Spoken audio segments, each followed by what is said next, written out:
বাবু জানে শূন্য টুন্য বাড়ি গেছেন, বাড়ি গিয়ে বউ কয় তুমি দিয়ে নেতা হইলে বইলে দেখি বুঝে কারণ কি। হাসবেন না, বাস্তবতা অনেক কঠিন। আপনার নেতৃত্বকে প্রতিষ্ঠিত করতে হলে আপনার নেতা সুলভ আচরণ করতে হবে। আপনার ওই জায়গায় চেয়ারকে আপনার নিশ্চিত করতে হবে যে আপনি নেতা, আপনার পাশে হ্যাঁ হতে পারে আপনার ওয়ার্ডের আমার সুপার 5 আছে, সুপার 5 5 জন আসছে, একটা চেয়ার সম্মানের সহিত দিল, চাইলে একটু বাই ম্যানেজ করে বসো, কিন্তু একটি চেয়ার নিশ্চিত না হলে কিন্তু আপনারা ওই প্রোগ্রামে যাবেন যাবেন না।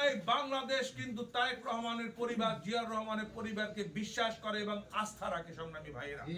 আর আপনারা কিন্তু সেইটা কিন্তু আপনার সৈনিক।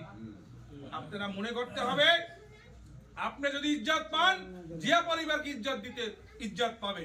কারণ আপনি 5 তারিখের পরে এই শহরে আমরা দেখেছি কিভাবে মানুষ আঙ্গুল ফুলে কলা গাছ হয়েছে, কিভাবে নতুন নতুন জামা গায়ে দেয়, কিভাবে তাদের পরিবর্তন হয়েছে, পোশাকের পরিবর্তন হয়েছে, ব্যাংক অ্যাকাউন্টের পরিবর্তন হয়েছে, গাড়ির পরিবর্তন হয়েছে।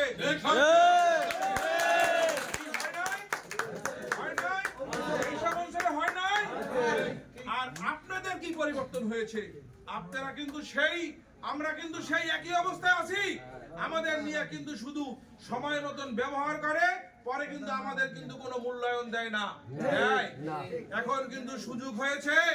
দেশ নায়ক তারেক রহমান একটি কথা বলেছে, 5 তারিখের পরে যখন আমাদের একটি প্রোগ্রাম ছিল, আমি শুনেছিলাম যে তারেক রহমান বলেছে যে দলেরই হন, পিছনের কর্মীও হলে অন্যায় হলে দাঁড়িয়ে যাবেন, তার পক্ষে আমার দল আছে, আমি আছি, বলছিল না? আমি কিন্তু আল্লাহ সাক্ষী, সেই কথার পরে 5 তারিখের পরে আমাদের স্থান কেন্দ্রিক অনেক দুর্ঘটনা ঘটেছে, আমি কিন্তু কোনোদিন তাদের পক্ষে ছিলাম না। আমি অন্যায়ের প্রতিবাদ করেছিলাম, কারণ জানি আমার কোনো বিপদ হলে আমাকে প্রোটেকশন দেবে কে? আল্লাহ। আর দ্বিতীয় দেবে আমাদের ভারপ্রাপ্ত চেয়ারম্যান জনাব তারেক রহমান সাহেব। কি মিথ্যা বললাম কিনা? ইনশাআল্লাহ আসি। তারপরে আমি কিন্তু 5 তারিখের আগে থেকে কিন্তু আপনাদের ওয়ার্ডগুলো কিন্তু আমি যাতায়াত ছিল না।